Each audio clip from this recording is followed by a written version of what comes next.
Okay, I'm live. I can never really see it, but I believe I am live. I'm reading Joan Marshall Grant again, Speaking from the Heart. It is her book, from her and about her, about ethics, reincarnation, and what it means to be human. This was edited by Nicola Bennett, Jane Law, and Sophie Rossoff, and is a momentous work regarding the life of this fascinating author woman. I finished reading The Lad and the Lady.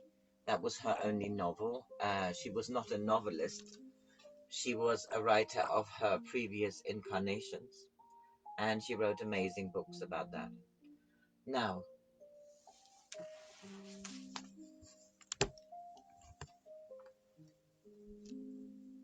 we continue in question and answers, which I think is quite appropriate for these now times. Prayer and evolution. Question. These are questions to Joanne, which she answers because she can go into an alternate trance state and receive the answers.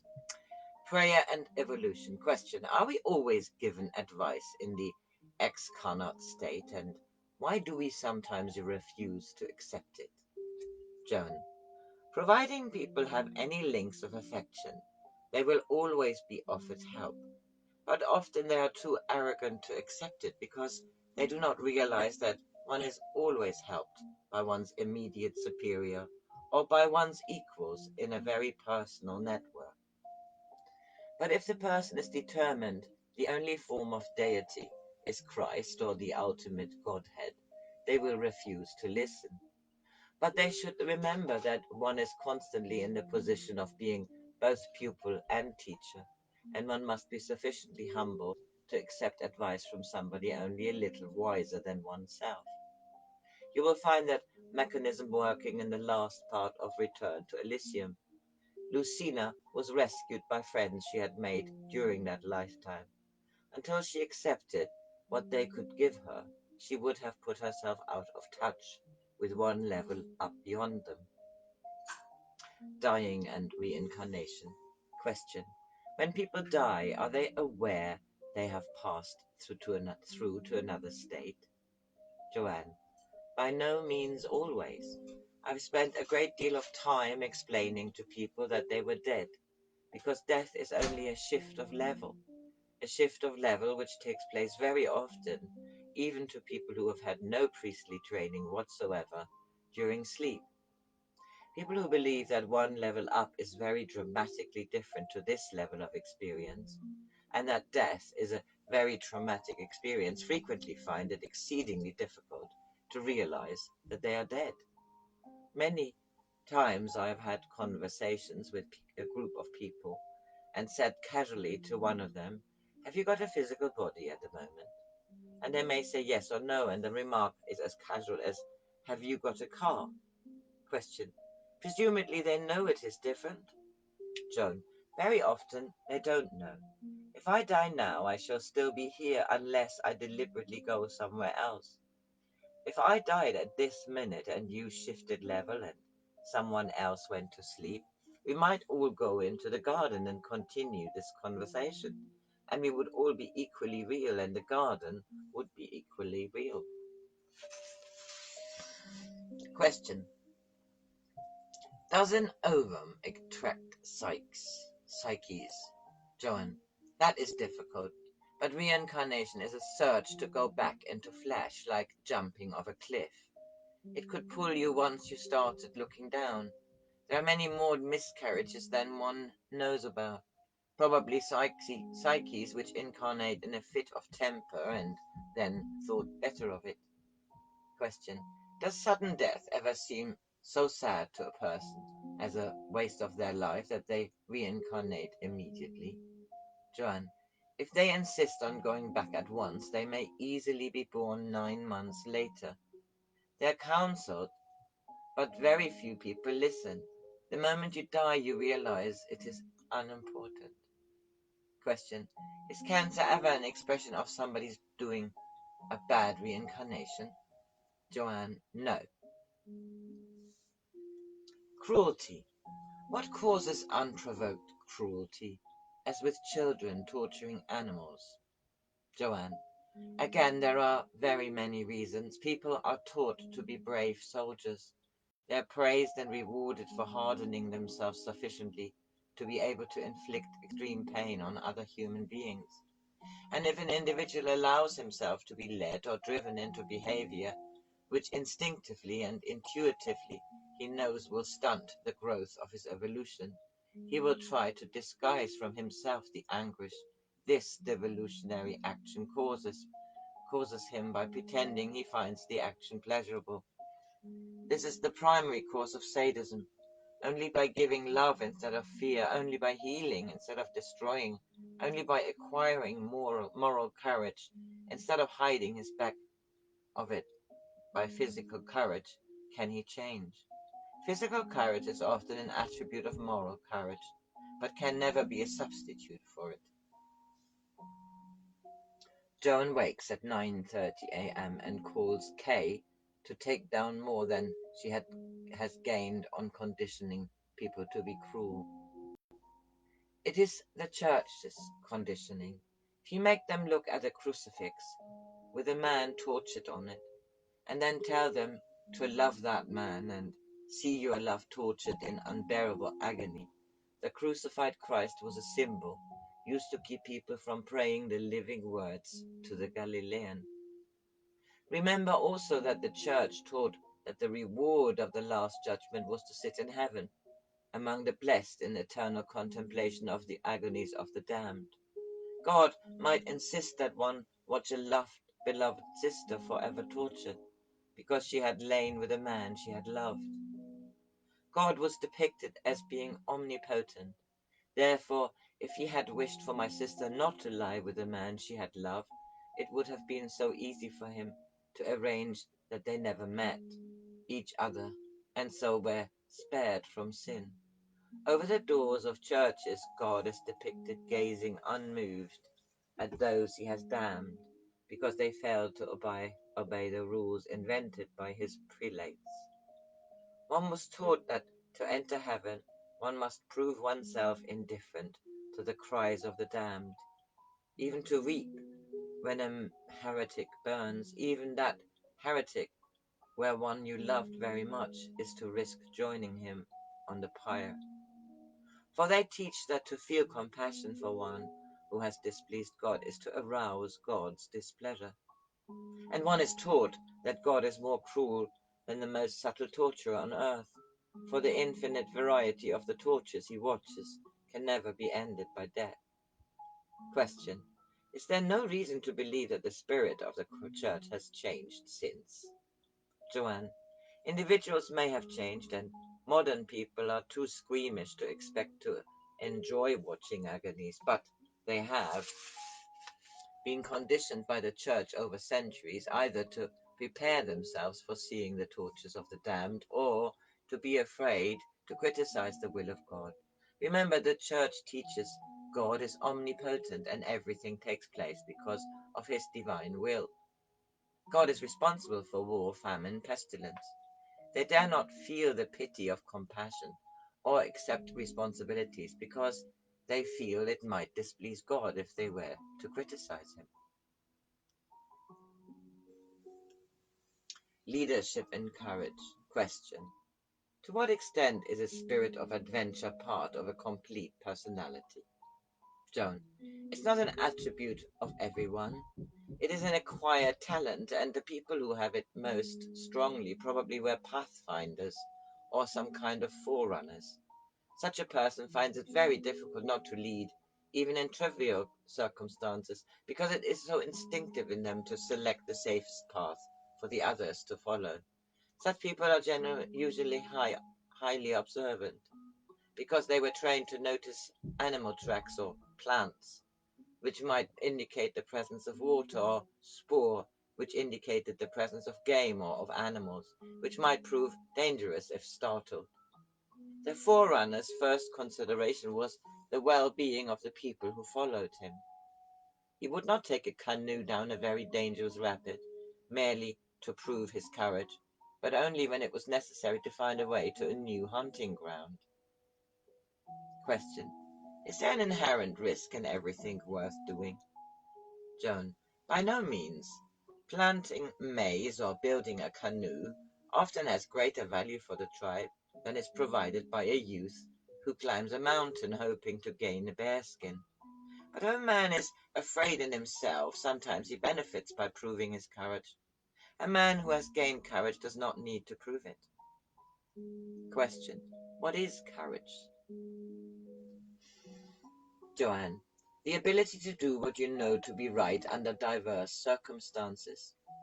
It is not courageous to expose your body to injury in order to protect your false pride. Fighting. Question. To what extent should every man learn to fight against his fellows and to defend himself against them? Joanne. Difficult question. In the earlier civilizations, at least 1/3 of the male population knew how to use weapons, primarily to gain meat for the tribe. Fighting against other men was as rare as it still is amongst guerrillas. This is not an ethical question as much as a cultural question. Obviously, among ethical communities, there is no need for even a tithe of the population to be trained how to protect them, but in proportion as a population allows itself to be ruled by unethical leaders, so will it have to defend itself against equally aggressive and unethical populations. In modern society, which is already far too aggressive and resorts very easily to force, it only exacerbates the situation for an individual to be trained to fight. And it's also futile, for he will be destroyed with weapons. Individuals have forgotten their duty to an audience. They should perform in public before others only if they sincerely believe that the audience will benefit by emulating their behavior. This is a very sound criterion for judging whether any type of entertainment should be encouraged or condemned. Had the Roman people not been perverted by gladiatorial combats and other disgusting spectacles in their circus, we might not have been so callous as to be indifferent to the condition of the slaves who manned the oars of the ships, which transported them to the peaceful communities which they destroyed in the name of Rome, and the churches would have retained at least a semblance of the Galileans' teaching, for if they had not calloused the hearts of the congregations by exposing them to the spectacle of martyrdom, of auto-da-fe, of witch burnings, and such other perversities of mankind which caused the overlords to despair. Christ's teachings. Question. Did Christ portray the perfect man for this life only, or for all time in all dimensions? Joanne. The ethics he taught were the same that he has taught on many occasions since Earth was young. I think when you teach the state, which we call overlords or the gods, what we now consider the highest ethics will seem very primitive. That I can only conjecture. I think Christ was teaching what he himself had been taught, and what he himself had learned, the benign rules by which every individual could follow the path of his evolution. But you must not confuse what the Galilean taught and what was said of him by people many years after he died. Pride. Can you tell me the origin of pride? Joanne. Pride is the honorable acceptance of the responsibility implicit in one's talents, one's attributes, the range of one's compassion, and the capacity to protect inherent in these and even in one's temporal possessions. False pride is the pitiful vulgarity of one who claims many of these skills or attributes falsely, or fails to recognize that they should be used to further the evolution of himself and all with whom he comes into contact. A man who has no pride would be a man so lowly in the scale of evolution that he would not yet have become an animal. And a man who is ashamed of having pride betrays that he will not accept the responsibility of being who he is. Drugs. Question. Is it ever ethical to use drugs to alter one's normal waking consciousness? Joanne. Yes. Question. Under what circumstances? Joanne. This is quite an important answer. I've told you very often that drugs are important to use against physical pain. There can be a degree of mental pain which is so acute that the person can't think straight, because there is a confusion of ideas which makes it just as impossible for the person to think as it does for a person to heal their physical body when they are in physical pain. It is very important also for people who want to get an answer, which is surrounded by an enormous quantity of fear. They need sometimes a drug as an analgesic against fear, because fear and pain are the same thing. Pain is the expression of fear in a physical or supra-physical body. A certain kind of fear is the expression of pain in a psyche. Question. Are there some drugs which can prevent a person from dodging, which will break through any barriers they have to shut their fears away from their consciousness?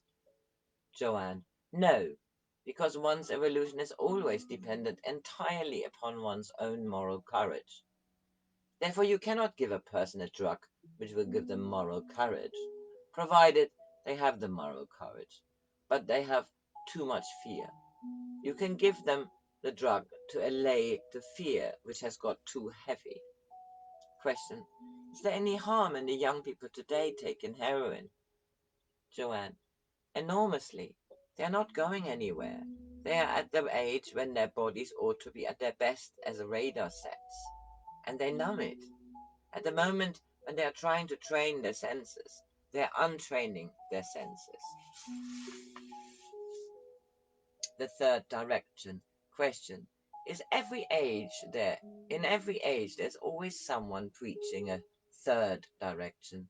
Are the words alone enough to cut through all the guff and slime? Joanne. The third direction, which is the truth between the opposites, the truth between getting it wrong on both sides, is so ingrained in people right down to when they were trees and plants and animals and proper human beings, that I believe the third direction will inspire them like that, snapping her fingers. Not because they hear something they have got to believe, but they are reminded of something they already know. They have forgotten their third direction only for a very short time in their long history. They have forgotten it for 2,000, perhaps 3,000 years, but that in the history of every individual you will ever meet is 5 minutes in 100 years. So the slime is a thing which they can wash off themselves pretty quickly. Question. Just by the words alone? Joanne. Just by checking up what they feel and just saying, do I think? And not being joiners. The most you can ever do for anybody is remind them of what they know inside themselves.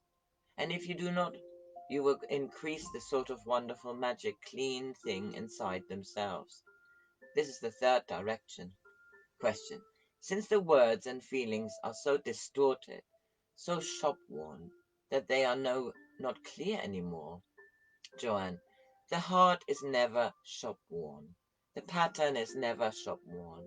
However much truth goes out like a drab infusion. She has only got to take off her drab little clothes, and she is as clean as she ever was. But people have got to have the guts to take off her shabby little clothes. Question. Is the word enough to take off the shabby clothes? Joanne. The word isn't. The feel is. What is a word? A word, if it is a good word, is an echo of a heart, and always an echo almost beyond sound. We are a planet where words are used. So everything we feel, every vision we see, every hope we have is shop-soiled. We have to translate it into this shabby coinage.